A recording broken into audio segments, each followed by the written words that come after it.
Hi friends, আশা করি সকলে ভালো আছো।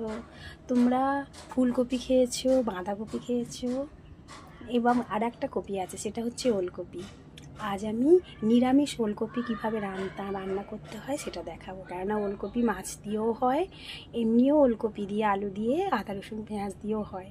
আজ আমি ওলকপি কীরকম নিরামিষে হয় সেটা আপনাকে দেখাবো। লাগছে এখানে দেখুন, টুকরো করা মাঝারি সাইজের দুটো ওলকপি আর মাঝারি সাইজের দুটো আলু কেটে রাখা আছে।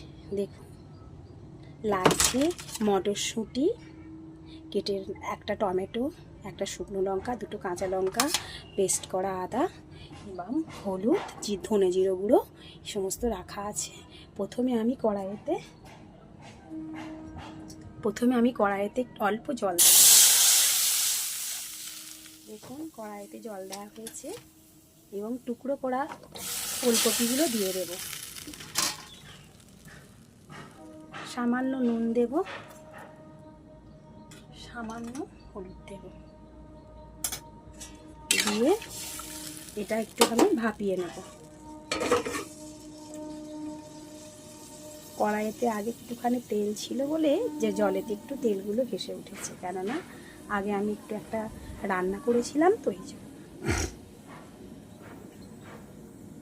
কৃষ্ণ কৃষ্ণ বল ময়না, রাধা রাধা বল, কলি যুগের কৃষ্ণ নাম পথেরই সম্বল, কলি যুগের কৃষ্ণ নাম পথেরই সম্বল। কৃষ্ণ কৃষ্ণ বল ময়না, রাধা রাধা বল, কলি যুগের কৃষ্ণ নাম পথেরই সম্বল, কলি যুগের কৃষ্ণ নাম পথেরই সম্বল। ওলকপিটা আমি এখন ভাপতে দিয়েছি, একটু হালকা নুন দিয়ে একটু হলুদ দিয়ে ওলকপিটা একটু হালকা ভাপিয়ে নেব।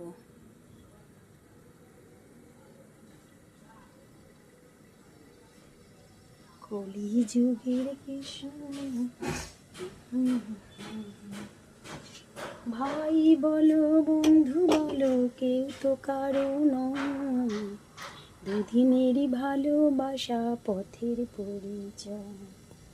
ভাই বলো বন্ধু বলো, কেউ তো কারো নয়, দুদিনের ভালোবাসা পথের পরিচয়। কৃষ্ণ কৃষ্ণ, একবার মাঝখানে একটু খুলে দেখবো, এখনো ভাপা হচ্ছে। কেউ তো কারো নয়, দুদিন